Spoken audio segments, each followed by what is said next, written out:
Hello. ఈ ఉదయకాలం ముందు పరిశుద్ధ గ్రంథంలో నుండి మనం కొన్ని మాటలను చూసుకుందాం. అంతకంటే ముందుగా దేవుని యొక్క సహాయాన్ని మనం వేడుకుందాం. కళ్ళు మూసుకోండి, ప్రార్థన చేసుకుందాం. పరిశుద్ధుడైన తండ్రి, చెంగలిగిన యేసు ప్రభువా, జీవాధిపతి, ఈ ఉదయకాలమున సర్వ సృష్టికర్తవైన నిన్ను, సర్వాధికారివైన నిన్ను, సజీవుడవైన నిన్ను, నిత్యము నిరంతరము మాయడల నీ దయను కరుణను చూపించుచున్న నిన్ను స్తుతించటానికి, స్తోత్రించుకోవటానికి, స్మరించుకోవటానికి మీరు ఇచ్చిన అవకాశానికి స్తోత్రం. మునుపు లేది భాగ్యం, మునుపు లేది అమూల్యమైన వరం నీతో మాట్లాడడం. అయితే మీరు మాకు ఇప్పుడు కల్పించారు, మాకు ఇచ్చారు. అందుని బట్టి నీకు స్తోత్రాలు.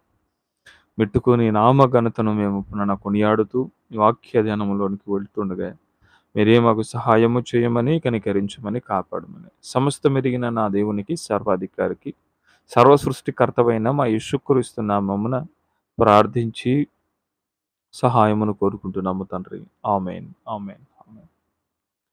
ప్రియ సహోదరులారా, మనం ఇప్పుడు ఎస్తేరు గ్రంథం 6వ అధ్యాయం ధ్యానం చేస్తూ ఉండగా మనం శ్రద్ధగా కొన్ని మాటలను దేవుని గ్రంథం ముందు చూసుకుని ముందుకు సాగుదాం. మీటుకు 6వ అధ్యాయం చదువుతాను చూడండి.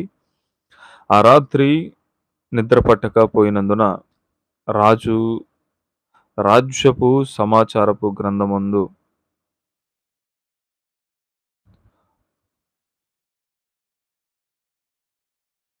ఆ రాత్రి నిద్ర పట్టకపోయినందున రాజ్యపు సమాచార గ్రంథము తెమ్మని రాజు ఆజ్ఞేయగా అది రాజు ఎదుటికి చదివి వినిపించబడెను.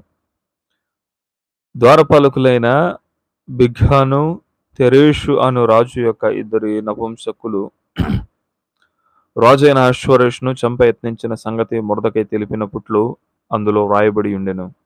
రాజు ఆ సంగతి విని, ఇందు నిమిత్తము మొర్దెకైకు బహుమతి ఏదైనా ఘనత ఏదైనా చేయబడినా అని అడుగగా రాజు సేవకులు అతనికి ఏమీయూ చేయబడలేదని ప్రత్యుత్తరం ఇచ్చిరి. అప్పుడు ఆవరణములో ఎవరో ఉన్నారని రాజు చెప్పెను.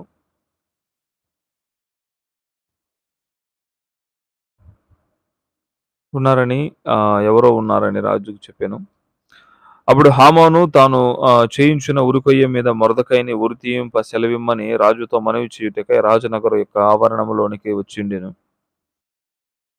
హామాను ఆ నన్నుగాక మరి ఎవరిని రాజు గణపరచనపేక్షించునని తనలో తాను అనుకొని రాజుతో ఇట్లా, రాజు ధరించుకొను రాజవస్త్రములను, రాజు యొక్క గుర్రమును, రాజు తన తల మీద ఉంచుకొనున్న రాజకిరీటమును ఒకడు తీసుకొని రాగా గనులైన రాజు యొక్క అధిపతులలో ఒకడు ఆ వస్త్రమును ఆ గుర్రమును పట్టుకొని రాజు గణపరచనపేక్షించు వారికి ఆ వస్త్రములను ధరింపజేసి ఆ గుర్రం మీద అతన్ని ఎక్కించి రాజు వీధుల్లో అతను నడిపించుచు రాజు గణపరచనపేక్షించు వానికి ఈ ప్రకారముగా చేయదగునని అతని ముందర చాటింపవలెను. అందుకు రాజు, నీవు చెప్పిన ప్రకారమే శీఘ్రముగా వస్త్రములను ఆ గుర్రమును తీసుకొని రాజు గుమ్మము నొద్దకు కూర్చొనియున్న యూదుడైన మొర్దెకైకి అలాగునని చేయుము. నీవు చెప్పిన దానిలో ఒక్కటియు విడువక అంతయు చేయుమని హామానుకు ఆజ్ఞ ఇచ్చెను. ఆ ప్రకారము హామాను ఆ వస్త్రములను ఆ గుర్రములను తీసుకొని మొర్దెకైకి ఆ వస్త్రములను ధరింపజేసి ఆ గుర్రము మీద అతను ఎక్కించి రాజవీధుల్లో అతను నడిపించుచు రాజు గణపరచనపేక్షించు వారికి ఈ ప్రకారము చేయదగునని అతని ముందర చాటించెను. తర్వాత మొర్దెకై రాజు గుమ్మమునొద్దకు వచ్చెను.